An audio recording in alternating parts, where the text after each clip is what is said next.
اور پھر جب خلیفہ معتضد باللہ کا زمانہ آیا تو علماء بغداد نے اجتماعی طور پر صوفیاء کے خلاف ہنگامہ آرائی شروع کر دی۔ ایک روایت کے مطابق اس ہنگامہ آرائی کا سبب ایک شخص غلام خلیل تھا۔ خلیل نے دربار خلافت میں عرضداشت پیش کرتے ہوئے کہا، عراق کے تمام صوفیاء زندیق اور بے دین ہیں، اس لیے امیر المومنین کا فرض ہے کہ وہ اسلام کو اس خوفناک فتنے سے بچائیں۔ غلام خلیل کی درخواست سن کر خلیفہ معتضد باللہ نے تمام صوفیاء عراق کے قتل کا حکم جاری کر دیا۔ دوسری روایت ہے کہ اس ہنگامہ آرائی کی ابتدا شیخ نوری رحمت اللہ علیہ سے ہوئی، جو نہایت بلند مرتبہ صوفی تھے۔ شیخ نوری رحمت اللہ علیہ ایک دن بغداد کی کسی راستے سے گزر رہے تھے کہ آپ رحمت اللہ علیہ نے چند لوگوں کو دیکھا جو شراب کے مٹکے اٹھائے ہوئے تھے۔ شیخ نوری رحمت اللہ علیہ کی مذہبی غیرت اس منظر کو برداشت نہ کر سکی۔ آپ رحمت اللہ علیہ نے وارفتگی کی حالت میں آگے بڑھے اور شراب کے بہت سے مٹکے توڑ ڈالے۔ خم بردار تعداد میں زیادہ تھے، اس لیے ان لوگوں نے حضرت شیخ نوری رحمت اللہ علیہ کو پکڑ لیا اور عباسی خلیفہ کے دربار میں لے گئے۔ بعض مورخین نے معتضد باللہ کے بارے میں تحریر کیا ہے کہ وہ ایک زشت خو اور تند مزاج حکمران تھے۔ پہلے گالی دیتا تھا، پھر بعد میں گفتگو کا آغاز کرتا تھا۔ خلیفہ نے حسب عادت شیخ نوری رحمت اللہ علیہ کو گالی دیتے ہوئے کہا، تو شراب کے خم توڑنے والا کون ہوتا ہے اور تجھے معتصب کس نے بنایا ہے؟ حضرت شیخ نوری رحمت اللہ علیہ نے کسی تکلف اور رعایت کے بغیر فرمایا، جس ذات پاک نے تجھے خلیفہ بنایا ہے اسی نے مجھے محتسب کے منصب پر فائز کیا ہے۔ خلیفہ معتضد باللہ حضرت شیخ نوری رحمت اللہ علیہ کا یہ بے باکانہ جواب برداشت نہ کر سکا اور تمام صوفیاء عراق کے قتل کا حکم جاری کر دیا۔ موتوب صوفیاء میں حضرت شیخ نوری رحمت اللہ علیہ کے احباب بھی شامل تھے۔ بعض مورخین کا کہنا ہے کہ عباسی خلیفہ معتضد باللہ ایک پابند شریعت اور محتاط حکمران تھا اور حضرت شیخ نوری رحمت اللہ علیہ کے اس عمل سے اس قدر برہم نہیں ہو سکتا تھا۔ اب تاریخی حقائق کی روشنی میں ایک ہی صورت باقی رہ جاتی ہے کہ عراق کے فقہا اور محدثین صوفیاء کے علم باطنی کو تسلیم نہیں کرتے تھے۔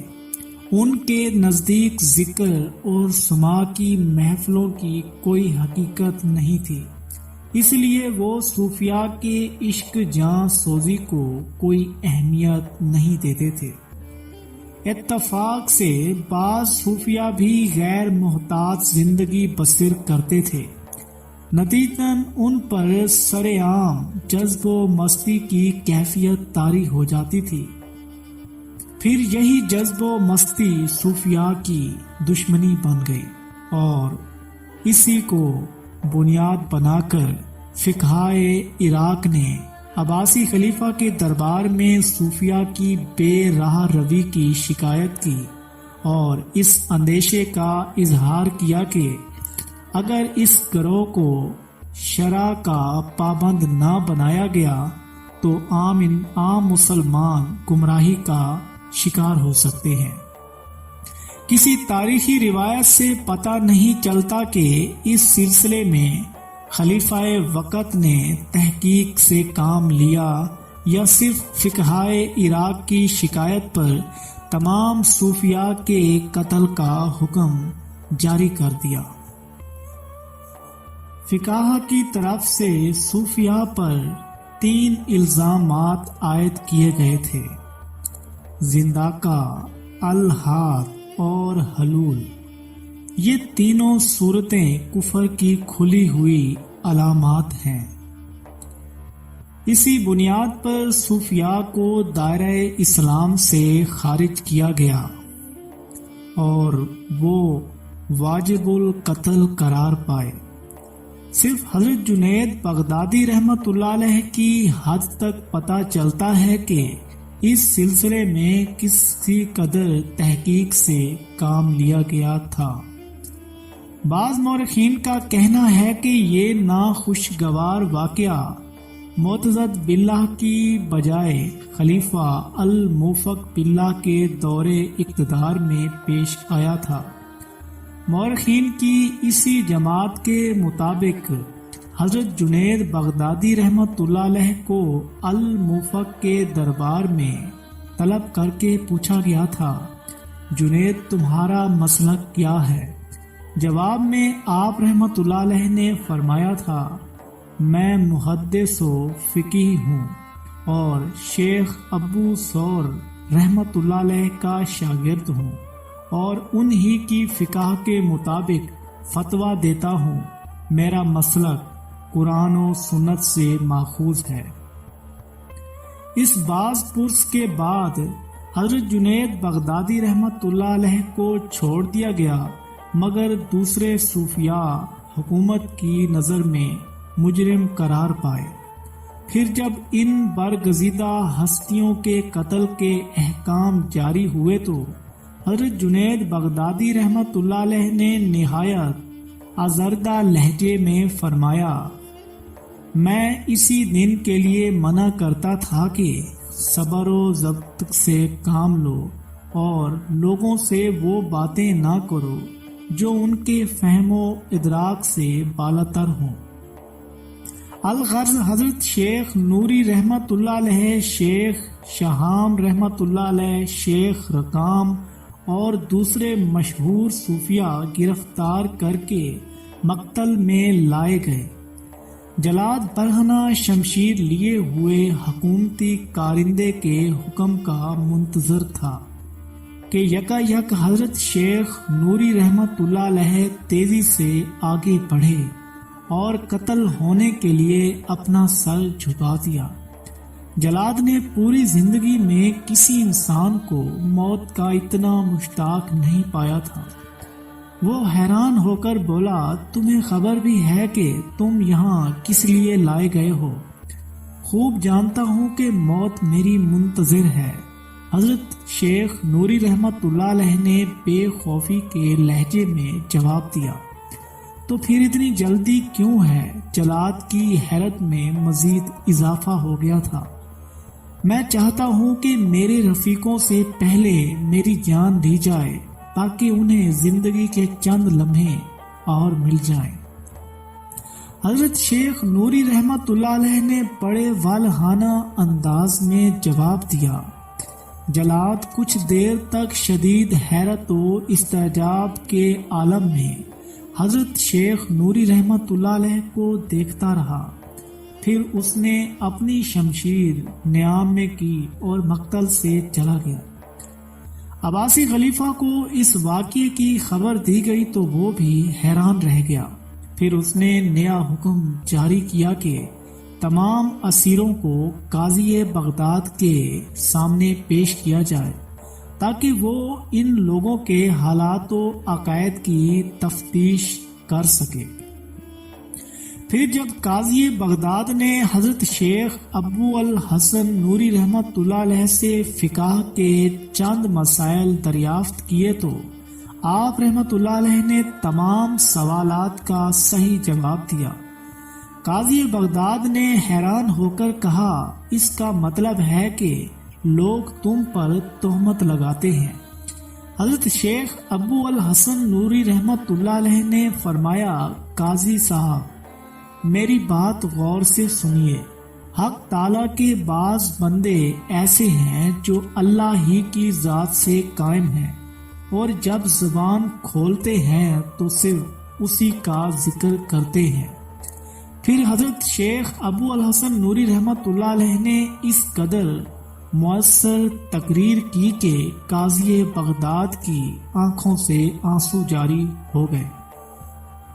اس کے بعد قاضی بغداد نے خلیفہ معتضد باللہ کے نام ایک خط لکھا جس میں واضح طور پر تحریر تھا، امیر المومنین، اگر یہ لوگ زندیق ہیں تو پھر میرے نزدیک روئے زمین پر کوئی مسلمان نہیں۔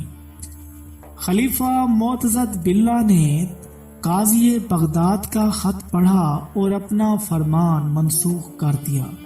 تمام صوفیہ رہا ہو کر اپنی اپنی خانقاہوں میں واپس چلے گئے، مگر حضرت شیخ ابو الحسن نوری رحمت اللہ علیہ کو خلیفہ معتضد باللہ کی طرف سے اس قدر اندیشہ لاحق ہو گیا تھا کہ جب تک وہ 299 ہجری میں انتقال نہیں کر گیا اس وقت تک آپ رحمت اللہ علیہ دارالخلافہ بغداد سے دور دور رہے۔ واضح رہے کہ یہ موت کا خوف نہیں تھا، دراصل حضرت شیخ ابو الحسن نوری رحمت اللہ علیہ دنیا کے ہنگاموں سے بچنا چاہتے تھے، اس لیے بغداد چھوڑ کر چلے گئے تھے۔ ضروری ہے کہ یہاں اس مرد جان باز کے کچھ اہم واقعات بیان کیے جائیں جس نے دوستوں اور درویشوں کو زندگی کی چند سانسیں فراہم کرنے کے لیے سب سے پہلے اپنا سر پیش کر دیا تھا۔ آپ رحمت اللہ علیہ کا پورا نام ابو الحسن احمد بن نوری تھا۔ بزرگوں کا تعلق خراسان سے تھا، مگر آپ رحمت اللہ علیہ بغداد میں پیدا ہوئے تھے۔ حضرت شیخ ابو الحسن نوری رحمت اللہ علیہ حضرت شیخ سری سختی رحمت اللہ علیہ کے مرید اور شاگرد تھے۔ اس رشتے سے آپ رحمت اللہ علیہ حضرت جنید بغدادی رحمت اللہ علیہ کے پیر بھائی بھی تھے اور دوست بھی۔ بڑے بڑے مشائخ آپ رحمت اللہ علیہ کو امیر القلوب کے لقب سے یاد کرتے تھے۔ حضرت شیخ ابو الحسن نوری رحمت اللہ علیہ اپنے مسلک کے اعتبار سے تصوف کو فکر پر ترجیح دیتے تھے۔ آپ رحمت اللہ علیہ کا مشہور قول ہے، اثار و قربانی کے بغیر صحبت شیخ جائز نہیں۔ حضرت شیخ ابو الحسن نوری رحمت اللہ علیہ کو نوری کا خطاب اس لیے دیا گیا کہ آپ رحمت اللہ علیہ کے چہرہ مبارک سے ایسا نور ظاہر ہوتا تھا جس سے پورا مکان منور ہو جاتا تھا۔ دوسری روایت ہے کہ شیخ نوری رحمت اللہ علیہ جس جھونپڑی میں مشغول عبادت رہتے تھے وہ آپ رحمت اللہ علیہ کی کرامت سے سیاہ رات میں بھی روشن رہتی تھی۔ آپ رحمت اللہ علیہ کے متعلق حضرت شیخ ابو احمد مفاری رحمت اللہ علیہ کا یہ قول بہت شہرت رکھتا ہے، میں نے شیخ نوری رحمت اللہ علیہ سے بڑھ کر جنید بغدادی رحمت اللہ علیہ کو بھی عبادت گزار نہیں پایا۔ ریاضت کے ابتدائی دور میں حضرت شیخ ابو الحسن نوری رحمت اللہ علیہ گھر سے کھانا لے کر نکلتے اور راستے میں خیرات کر کے اپنی دکان پر جا بیٹھتے۔ یہ سلسلہ 20 سال تک جاری رہا اور گھر والے یہی سمجھتے رہے کہ آپ رحمت اللہ علیہ نے کھانا کھا لیا ہوگا۔ حضرت شیخ نوری رحمت اللہ علیہ فرمایا کرتے تھے، میرے لیے برسوں کے مجاہدات، ریاضتیں اور خلوتیں سب بے سود ثابت ہوئے، اور جب میں نے انبیاء کرام علیہ السلام کے قول کے مطابق یہ غور کرنا شروع کیا کہ شاید میری عبادت میں ریا کا عنصر شامل ہو گیا ہو تو پتہ چلا کہ میرے نفس نے قلب سے ساز باز کر رکھی ہے۔ پھر جب میں نے اپنے نفس کی مخالفت شروع کی تو مجھ پر اسرار باطنی کا انکشاف ہونے لگا۔ آخر ایک دن میں نے اپنے نفس سے سوال کیا، اب تیری کیا کیفیت ہے؟ نفس نے مجھے جواب دیا، میری کوئی مراد پوری نہ ہو سکی۔ اس کے بعد میں دریائے دجلہ پہنچا اور پانی میں کانٹا ڈال کر باری تعالیٰ سے عرض کرنے لگا، جب تک مچھلی نہیں پھنسے گی اس وقت تک میں اسی طرح کھڑا رہوں گا۔ پھر جیسے ہی میری زبان سے یہ الفاظ ادا ہوئے مچھلی پھنس گئی۔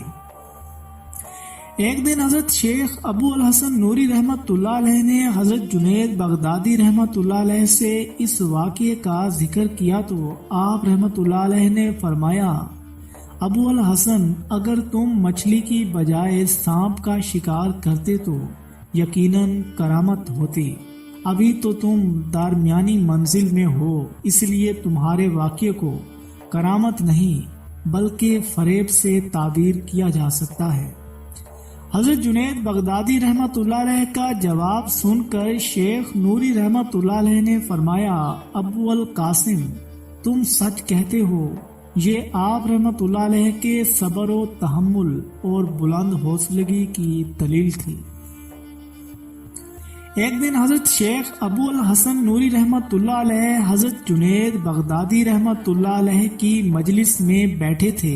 آپ رحمت اللہ علیہ نے اپنے دوست کو مخاطب کرتے ہوئے فرمایا، ابو القاسم، 30 سال سے میں اس عجیب الجھن میں مبتلا ہوں کہ جب اللہ تعالی ظاہر ہوتا ہے تو میں گم ہو جاتا ہوں، اور جب میں ظاہر ہوتا ہوں تو اس کی ذات پاک مجھ سے پوشیدہ ہو جاتی ہے۔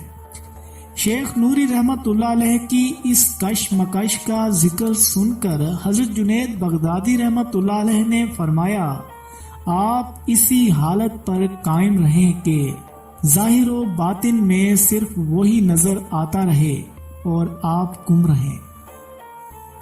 ایک دن کچھ لوگوں نے حضرت جنید بغدادی رحمت اللہ علیہ کو بتایا کہ شیخ نوری 3 دن سے پتھر پر بیٹھے بآواز بلند اللہ اللہ کہہ رہے ہیں اور کھانا پینا ترک کر دیا ہے، مگر نماز اپنے صحیح وقت پر ادا کرتے ہیں۔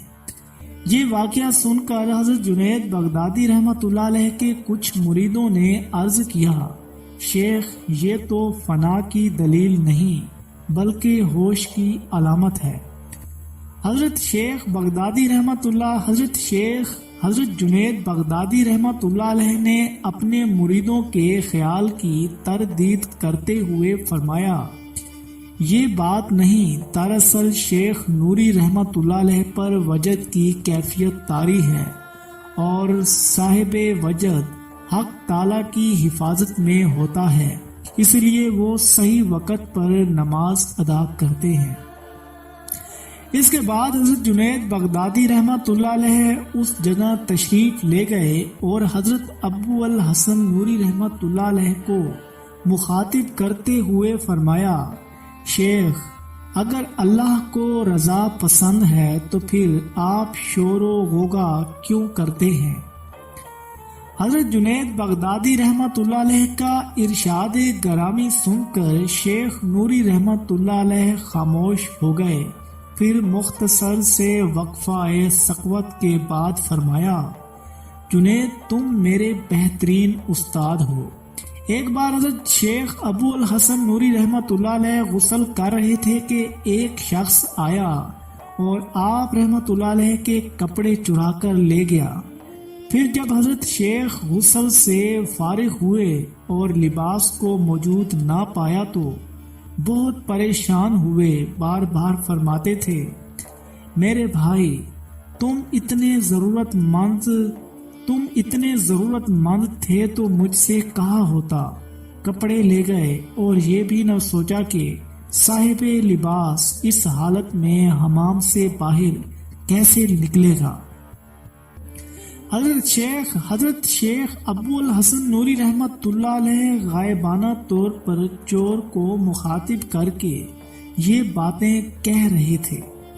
چور حضرت شیخ نوری رحمت اللہ علیہ کا پیرہن لے کر تھوڑی ہی دور گیا ہوگا کہ اسے اپنے دونوں ہاتھ ناکارہ محسوس ہوئے، جیسے وہ فالج کا شکار ہو گئے ہوں۔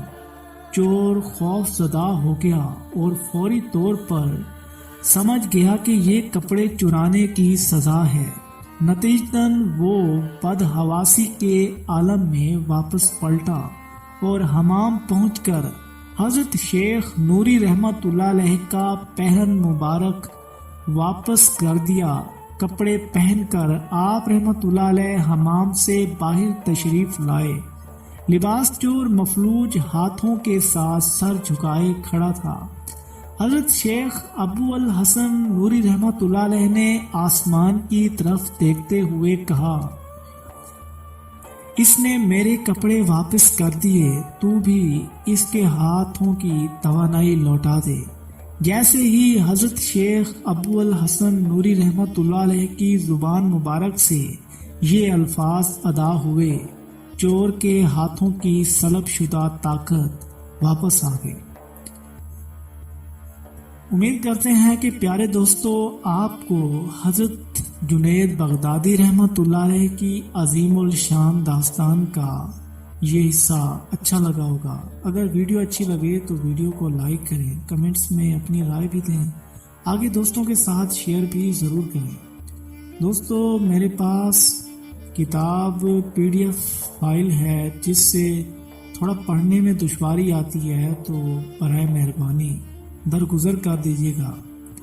انشاءاللہ آگے کوشش کریں گے کہ تمام لفظ بالکل صحیح آپ کی خدمت میں پیش کریں۔ امید کرتے ہیں کہ آپ کو سمجھ آ گیا ہوگا۔ انشاءاللہ ملیں گے اگلی ویڈیو میں، تب تک کے لیے اللہ حافظ۔